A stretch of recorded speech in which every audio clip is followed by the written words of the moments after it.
Friends ఈ video కింద description లో కొన్ని యాప్ లింక్ ఇచ్చాను. యాప్ జస్ట్ 4 MB మాత్రమే ఉంటుంది. ఈ యొక్క యాప్ ఇన్స్టాల్ చేసుకున్న వెంటనే మీకు 50 రూపీస్ రావడంతో పాటు మీరు నెలకు 5,000 నుంచి 10,000 వరకు సంపాదించుకునే అవకాశం ఉంది. తప్పకుండా ట్రై చేయండి. Hi guys, Mahesh friends. Andhra Pradesh లో ఈ రోజు మనకు అసిస్టెంట్ ప్రొఫెసర్ పోస్ట్ సంబంధించి గ్రూప్ 1 మరియు డిఎస్సి సంబంధించిన అప్డేట్స్ అనేవి ఏపీపీఎస్ నుంచి రావడం జరిగింది.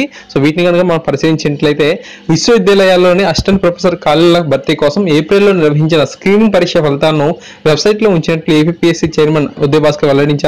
సో మనకు ఈ యొక్క అసిస్టెంట్ ప్రొఫెసర్ తాలూకు స్క్రీనింగ్ టెస్ట్ ఏదైతే ఉందో దాని యొక్క ఫలితాలు అయితే మనకు అఫీషియల్ వెబ్సైట్ లో ఉన్నాయి. తమ కార్యాలయంలో సోమవారం ఆయన విలేకరుల సమావేశంతో మనకు మాట్లాడుతూ అసిస్టెంట్ ప్రొఫెసర్ పరీక్ష ఫైనల్ కీని కూడా వెబ్సైట్ లో ఉంచారంట. ఫైనల్ కీ కూడా మనకు అందుబాటులో అయితే ఉందంట.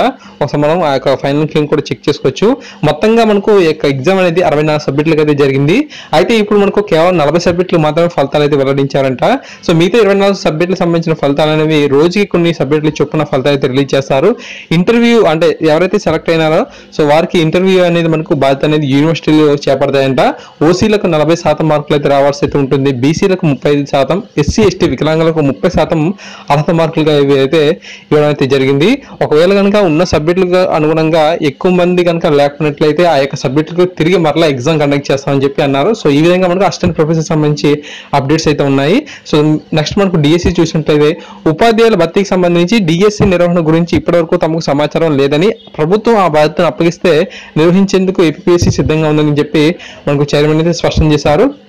ఫ్రెండ్స్, ఇప్పుడు మనకు ఈ యొక్క డిఎస్సి అనేది ఎందుకు ఏపీపీఎస్సీ మొన్నటి వరకు చేపట్టడానికి సుముఖంగా లేదంటే మనకి ఈ యొక్క అసిస్టెంట్ ప్రొఫెసర్ తాలూకు ఫలితాలు ఏవైతే ఉన్నాయో సో ఆ యొక్క ఫలితాలు లేటుగా అవుతున్న వల్ల సో మనకు డిఎస్సిని మనం చేపట్టలేమని చెప్పి ఏపీపీఎస్సీ అనేది మనకు ప్రభుత్వానికి చెప్పిన విషయం తెలిసిందే. అందువల్ల మనకు మధ్యలో మళ్ళా పాఠశాల విద్యాశాఖ అనేది వచ్చి ఈ యొక్క డిఎస్సిని మేము నిర్వహిస్తామని చెప్పి అన్నారు. అయితే అసిస్టెంట్ ప్రొఫెసర్ తాలూకు ఫలితాలు అనేవి రిలీజ్ అయ్యాయి కాబట్టి సో ఇప్పుడు మనకు ఏపీపీఎస్సీ ఖచ్చితంగా డిఎస్సి నిర్వహించే అవకాశం ఉంటుంది. అయితే మరి చూడాలి, మళ్ళీ గవర్నమెంట్ వాళ్ళు ఏపీపీఎస్సీకి ఇస్తారా లేదంటే పాఠశాల విద్యాశాఖకు ఈ యొక్క నిర్వహణ బాధ్యతను అప్పగిస్తారా చూడాలి. ఒకవేళ కనుక డిఎస్సి కనుక ఏపీపీఎస్సీ కనుక కండక్ట్ చేసినట్లయితే పాఠశాల విద్యాశాఖ వాళ్ళు తయారు చేసిన పేపర్ కంటే ఈ యొక్క డిఎస్సి నిర్వహణ చాలా కఠినంగా ఉండే అవకాశం ఉంటుంది. సో ఈ యొక్క స్థాయి ఏంటనేది మనం గ్రూప్ 1 వంటి ఎగ్జామ్స్ గతంలో చూసాము. సో అదే స్థాయిలో మనకు ఈ యొక్క పోటీతత్వంతో పాటు ఆ యొక్క పరీక్ష పత్రం కూడా మనకు అలాగే ఉండే అవకాశం అయితే ఉంది. అండ్ అంతేకాకుండా మనకు ప్రభుత్వం నుంచి త్వరలో చాలా పోస్టుల భర్తీకి అనుమతి వస్తుందని ఆశిస్తున్నామని, గ్రూప్ 1 రివైజ్డ్ సిలబస్ డ్రాఫ్ట్ ను రూపొందించామని, దానిపై అభ్యర్థుల నిపుణుల సలహాలు సూచనలు స్వీకరిస్తామని చెప్పి అన్నారు. సో గ్రూప్ 1 సంబంధించి మనకు రివైజ్ సిలబస్ సంబంధించిన డ్రాఫ్ట్ ను కూడా వీళ్ళైతే రూపొందించారు.